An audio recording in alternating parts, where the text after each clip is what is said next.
Welcome to Washington Unplugged. I'm John Dickerson. The president says former Senate Majority Leader Bill Frist, a Republican, supports his health care plan. Is that true? We'll ask the former lawmaker and heart transplant surgeon who has written a new book, A Heart to Serve. Welcome, Senator. Good, John. I want to ask you about health care reform. Would you support the president's plan? We don't know what the president's plan is. There are 5 bills out there. The Senate plan the other day that passed out of committee is 1,000 pages, $1 trillion. It's going to be married to about a $1.4 trillion plan in the Senate and a $1.6 trillion plan in the House. So we don't know yet. What I am for, and it's for reform, and I think we need to aggressively look at both the access issue, and the bill does well, all these bills do well with the access, bringing about 30 million people into the insurance markets, and that has to be done. If you're uninsured, you die sooner in this country. My questions today, and the real challenge, is the cost issue. The $2.3 trillion, 18% of our economy, all those are big numbers. But really, how does it affect you as an individual? And unfortunately, the bills that are going through Congress now don't address the fact that premiums have been increasing 3 times faster than inflation over the last 10 years, every year. And that simply can't be sustained. The bills don't even pretend to do that. In fact, they do raise premiums, which we all know now, and they raise taxes. We need reform access. In this book, A Heart to Serve, let me jump right in, is I do basically say the best way to bend that cost curve over time so that your benefits you can either keep or get new benefits. Slow down this cost inflation is through a much more consumer-based, provider-friendly type, patient-centered system that involves more markets than what the president's doing. But that kind of distinction is very different than what the president's doing. It's very different than what's going through in Congress at the moment. It is. And first, I'm a creature of the Senate, and therefore I really do support the process. The process, and I talk about it in A Heart to Serve, that we used in 2003 for the Medicare prescription drug bill, a very expensive bill, but a very good bill, was bipartisan. We had 76 votes coming out of the United States Senate for a bill that was probably over 10 years an $800 billion bill. It's a big bill, but we had bipartisan support, and so far all we've seen is real partisanship. Do you think there's any chance, though, because even what you're suggesting, the way Democrats see it, is far away from where they are now. In terms of when you told Karen Tumulty that leadership, you said you'd vote for it, Karen Tumulty of Time magazine, you'd vote for it, that's what leadership's about.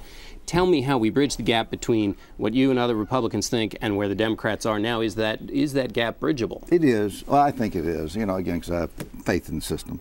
It's going to take involvement of the American people. It is hard when there are some simple things that don't cost anything, like frivolous lawsuits could save $50 billion a year. But the big thing, it would protect the doctor-patient relationship, which is being destroyed, or association health plans, allowing groups to get together to purchase plans. It is crazy to me just to exclude ideas like that, which we know will lower the cost of health care over time. We absolutely know it, because they're not the idea of a certain party. Yes, there's time. The American people can speak up and say, we're not going to accept a partisan bill. We're not going to accept a bill that is written by a group of people that excludes either centrist Democrats or Republicans. Now, the flip side of that, the Republicans are saying no, the Democrats are saying no. Well, let's put some common sense things in there that we know will bend the cost curve, because if we don't, there's going to be a huge rebellion a year or 2 years or 3 years from now. Well, now, they did get one Republican, Olympia Snowe, who voted for the Senate Finance Committee bill. The White House says that's a sign of bipartisanship. Is that real bipartisanship? Well, no, and I think American people know that that's not. Olympia, I have huge respect for her, and she has real questions. We've got 5 bills, so we've got time to do this. I mean, people say put it off till after January. I am for reform. I think if we work the process, if we listen to the American people, we accept amendments. We have 5 bills that actually are pretty different in lots of ways, include new ideas. It can be done. If it's not done, I think it's going to be to the detriment of the American people. Last question on health care reform. As it stands now, these 5 bills are moving forward. You say it's been a partisan process. Would you counsel or advise your Republican colleagues to vote no against this as it's going forward? No, well, not yet. I think in committee I would have voted no against the Baucus bill now, because I think it doesn't do enough to slow down the growth of cost. It basically costs you more, it costs every American more, and nobody's getting anything more for it now, but in the future it gets worse. That can be made better. I would continue to support the process. I would pull people together. Right now, an important discussions going on between the two bills in the United States Senate, how they get married together.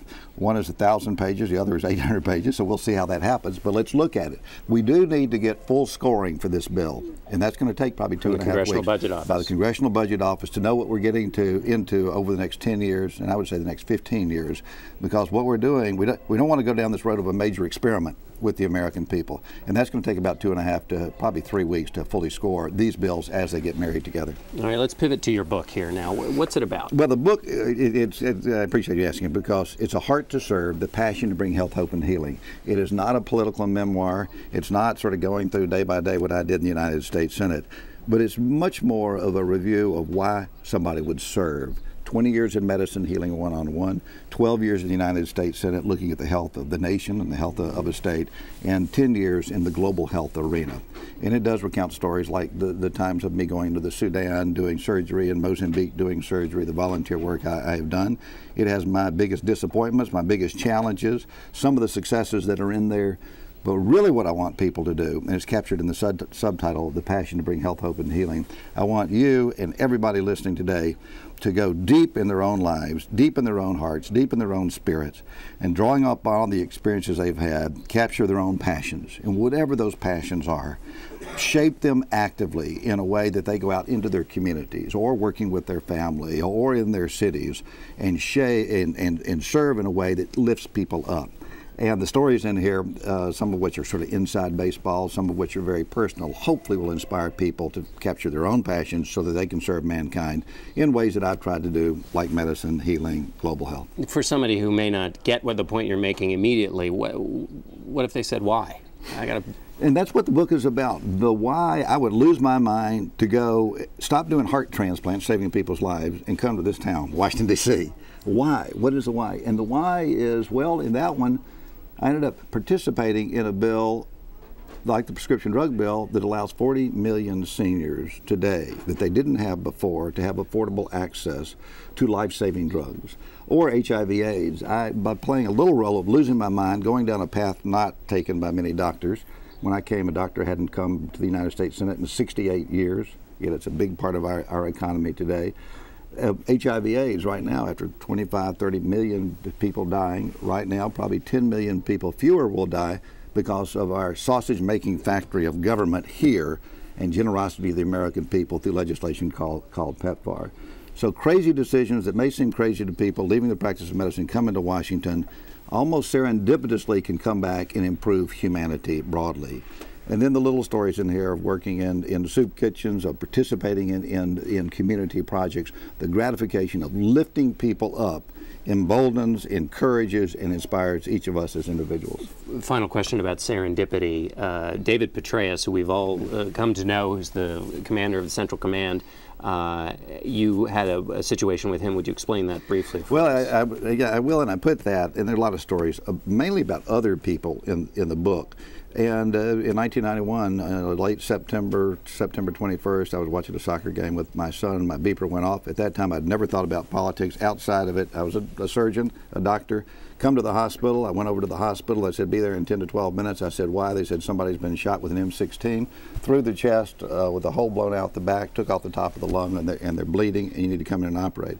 I went in, and I found a young soldier there who just got off the Life Flight helicopter, took him to surgery, did a 14-inch incision around the chest, put my hand in the lung, stopped it. And also that's the drama, and that's your capture. But the point of it is that young soldier had been in an accidental live fire exercise, shot by another soldier from about 30 meters. And 12 years later, it was the same David Petraeus, then a battalion commander, who led the assault on Baghdad and ultimately designed the surge. Never having thought of politics before that time, 1991, 3 years later went to the United States Senate and then became majority leader, and 12 years later we were in Iraq seeing each other once again. Carrying out just normal activities of what you do through service has these serendipitous full circle stories, and that's one of them that's in here, one of the more dramatic ones. All right, that's great, Senator. Thanks very much. Great New book, A Heart to Serve. Thank you, John. And now a little dose of history. This week, 8 letters were released by the National Archives from Bess Truman to her husband Harry. This was remarkable because she burned 1,300 such letters. Some escaped the inferno, though, and to talk about them is Harry Truman's grandson, Clifton Truman Daniel, who joins us from Chicago. The first question I want to ask is, why did she burn so many letters? My grandmother was a very private person, actually a shy person, and she pretty much figured that her business was her own business and nobody else's. And how did these get through the process, and where did you find them? They found them, archivists from the Truman Library found them tucked away in desk drawers and in books as bookmarks. My grandfather came home earlier on in 1955, around Christmas time. He came home and he found my grandmother in front of the fire, throwing in stacks of her letters to him. And he stopped her and he said, "Bess, what are you doing? Think of history." And she said, "Oh, I have," and kept throwing the stacks in. These were just overlooked. She just missed them. What's your favorite one of the collection? They're all my favorites. I think probably my favorite one was the first one I opened was, I think it was July 16th, 1923. He's gone off to National Guard training camp, which he did every summer in July, and they wrote back and forth during that time. And she writes him on the first morning that he's gone, "There was a big black bug in my bed last night, and I had to kill it myself. It wasn't the first time I'd wished for you."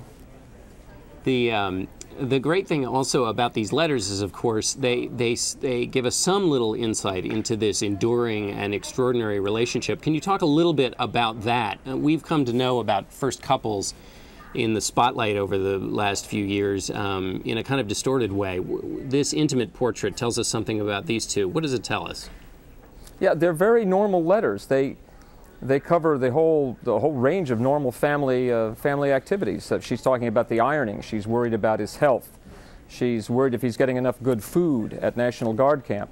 There was a series of letters in 1925. He'd gone to camp in 1923 at Fort Leavenworth, Kansas, and in 1925 he's at Fort Riley. The Fort Riley camp has a pool. My grandmother was not a great swimmer. My grandfather was a pretty good swimmer and loved to swim.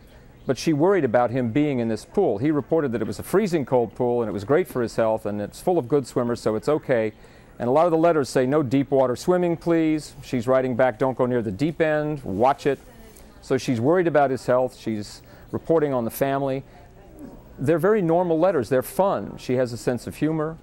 They're just writing back and forth, two people very much in love, missing each other madly.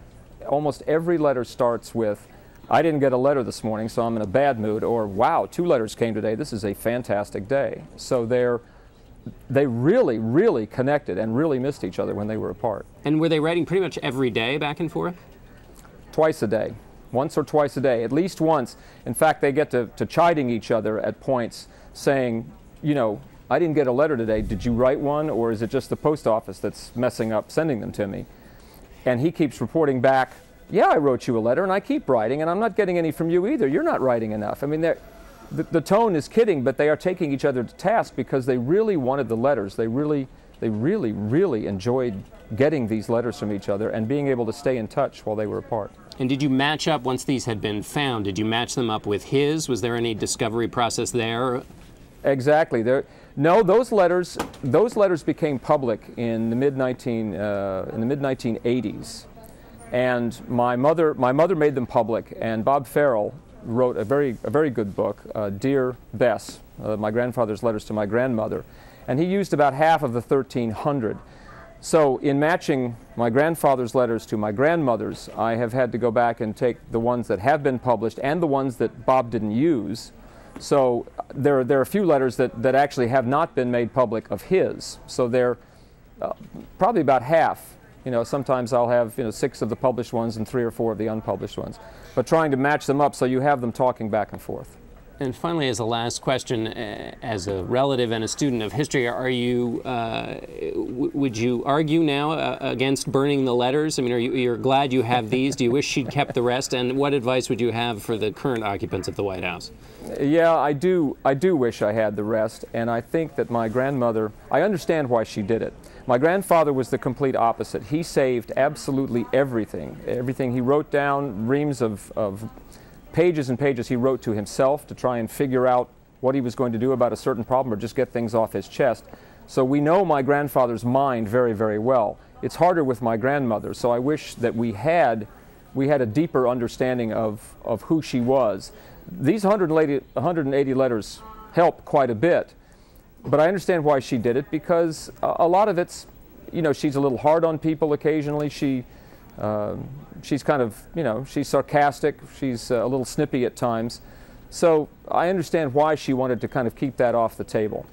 Well, we're glad we found these anyway. Clifton, Truman, Daniel, thanks very much for joining us. Thank you. And now we have Kaylee Hartung joining us for this week's Unplugged Under 40. Kaylee, what do you have for us? Thanks, John. This week, we're going to take a look at Jared Cohen. He's the guy at the State Department who's figuring out how to use Facebook, Twitter, and other social media outlets to achieve American diplomatic initiatives. Most 20-somethings post photos on Facebook from a BlackBerry and share their favorite YouTube clip of the day on Twitter. But Jared Cohen uses social media and technology to empower people around the world. Every time you hold your cell phone, know that there's people around the world that without this tool wouldn't have the civil liberties that you and I take for granted every day. When Iranians used Twitter to coordinate demonstrations earlier this summer, Jared became directly involved. He was the State Department official who called up the founder of Twitter and kept Iranians connected in the chaos. And in the midst of what was happening in Iran, obviously Twitter played a critical role. We don't tell the private sector what to do, but what we can do is provide situational awareness. And after providing that situational awareness, Twitter agreed to delay their scheduled maintenance.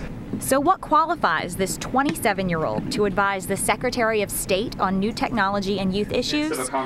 Jared graduated from Stanford in 2004, won a Rhodes Scholarship, and was off to Oxford. I was much more interested in traveling than I was sitting in class. So in between classes, he traveled across the Middle East and wrote his second book.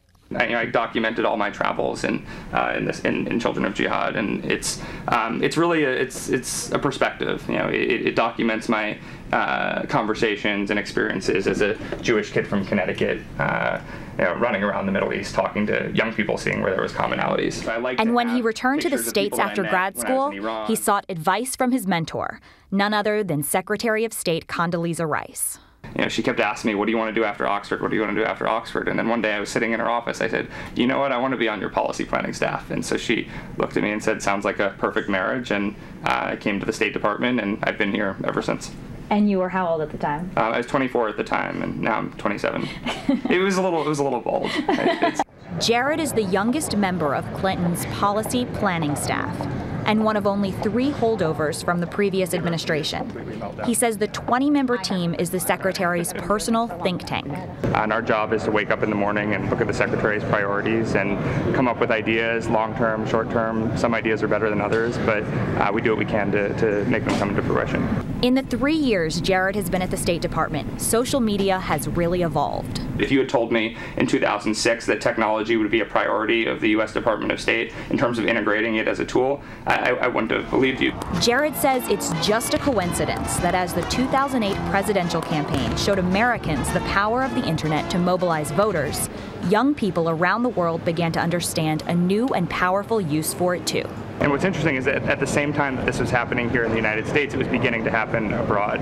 You had young people in Colombia using social media to organize a 12 million person protest around the world to deal a devastating blow to the FARC militant group in Colombia.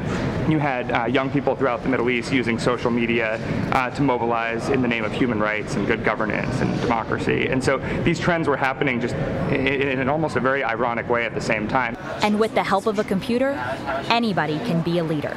Technology is really leveling the playing field. So in Mumbai, the largest movement, anti-terror movement following the attacks in Mumbai was organized by a 12-year-old using social media. And when I asked him, why did you use technology, he said, because nobody would listen to a 12-year-old otherwise. State Department officials call this 21st century statecraft, and Jared leads the way. This week, he brought Silicon Valley's brightest to Mexico to explore how technology can be used to combat drug cartel violence. He's also convening the 2nd annual Alliance of Youth Movements there, a summit on leadership and social media.